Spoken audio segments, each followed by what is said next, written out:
My thoughts about selfless service are that it means just fitting into the needs of the community and whatever they may be, not being too concerned about what form it might take, and being ever ready to just serve in any capacity. The thing that stands out from you from this material that we're using is the one of selfless service.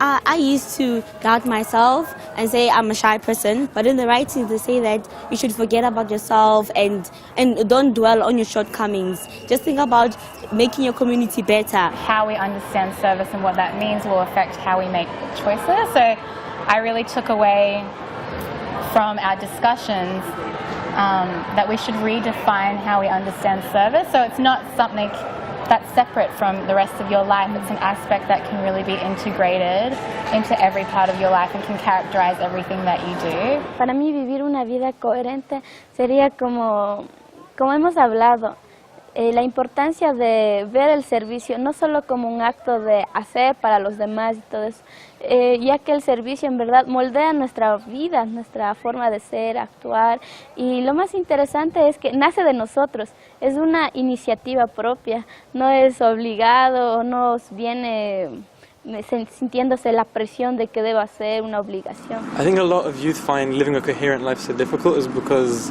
they tend to compartmentalize their lives into, for example, I'm going to spend 25% service, 25% study, and then my social life, my family life, somehow I'll get it in. But really when we have one purpose uniting all of it, it becomes a lot easier to see the reasons behind everything. And when our purpose is governed by something that we believe is higher than ourselves, for example, for me, the center of my life would be trying to apply the teachings of Baha'u'llah to the wider society, and that's the efforts of the whole Baha'i community. The way I'm going to approach service is going to change now, because I used to separate it from like what I do in my everyday life. Like it's something completely different, but I think now I can like incorporate it in what I do, and like if we put it at the center of like our everyday lives, it'd be so much easier, and then we get to practice it more and it'll come naturally.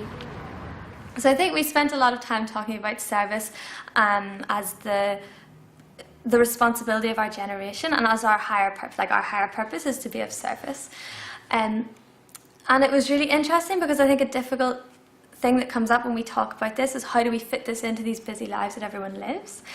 And then it's really interesting to look at this idea and this concept of coherence, because then we start to understand that it's not something we need to squeeze into the life that exists. It's something that needs to underlie our entire existence that is already there.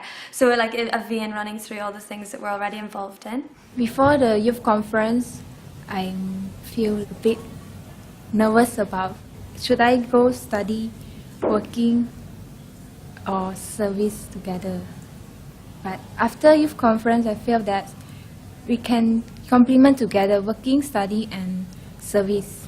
And we've learned that we need to be coherent in our everyday life, not separating service from work or study or family life. It's not a one-way track. It's not service here, school here, or in my case, motherhood and activities and things that are related to my family life. It's everything is one. I would say it has really had an impact on my life, because at first I was not able to differentiate or make good choices between maybe going to school and saving. But now I'm able to understand that school and service would go together. Il concetto del servizio quante volte veniva ripreso nei vari aspetti della nostra vita, praticamente è un atteggiamento, un modo di fare e di essere che condiziona tutte le nostre scelte, le più piccole e le più grandi, e lo ritroviamo praticamente sempre, è sempre con noi. È veramente la chiave per il successo, per cambiare questo mondo in un posto migliore.